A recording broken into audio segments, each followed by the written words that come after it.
expected. All right, well, remember when the auto CEOs got reamed for flying their corporate jets to Washington? Remember that? Now there's a report that's tucked away inside a defense bill. $200 million for 3 private jets. Only these are going to be used to shuttle members of Congress and other government officials around. Well, Rand Paul, the son of Ron Paul, joins you right now, his reaction. And he's also going to be making a rather big announcement on this show. Real quick reaction to that. Then I want to talk to you about your announcement. Well, I want to see my congressman flying coach, Southwest Airlines coach, and waiting in line like everybody else to get on the plane. I think people are offended by that. It reminds me of, do you remember John LaBoudiere, ran for congressman from New York? He ran one ad, and his whole ad was a picture of the world with red lights all over it saying, your congressman's been flying to Paris, Rio de Janeiro at taxpayer expense. He says, if you elect me, the only plane flight I'll take is from New York City to Washington, D.C., and he beat an incumbent with that message. I think people are outraged by abuse. Speaking of which, that's what you're doing. Yes. What are you going to do? I am here today on the Neil Cavuto Show and happy to announce that I'm formally announcing my candidacy for the U.S. Senate from Kentucky.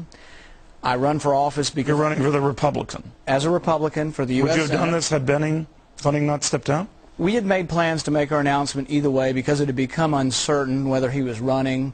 But the real reason I run for office is because I think the debt is consuming us, and I see career politicians on both sides, Republican and Democrat. I mean, look, when the Republicans were in charge for 8 years, we didn't do a very good job of controlling the debt.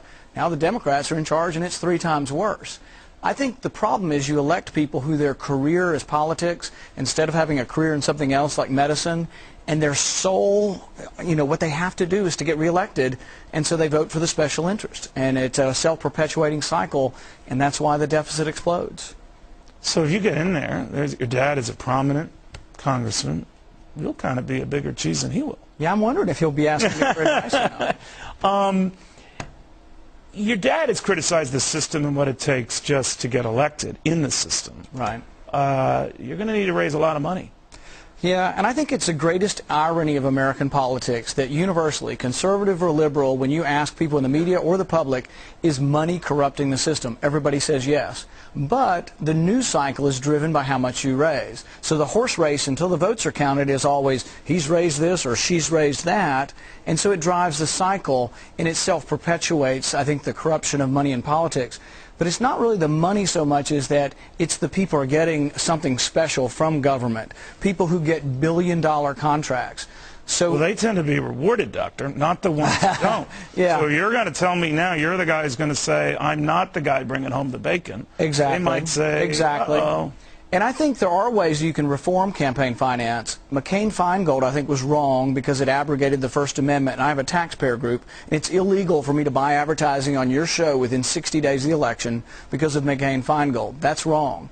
But I think there's another way you could go about it. You could say, if Neil Cavuto Incorporated gets $1 million government contract, I would make a clause in the contract that says that you voluntarily agree to not lobby Congress and not give PAC donations. But it would be a voluntary clause. All right, so it would be a little less mandatory. Well, it would only be if you want to take a $1 million contract. Okay, let me ask you, is your dad going to campaign for you? We already have him scheduled at a few fundraisers. We have 4 fundraisers scheduled in Texas in the next month, and he'll be there. Okay, now how about in Kentucky itself? We haven't made a decision yet. I would like him to come. He's a big draw. Everywhere he goes, he gets thousands of people. And it's a double-edged sword. I couldn't do this without him, and I have great respect for him, and I think history will look kindly on what he's been able to do.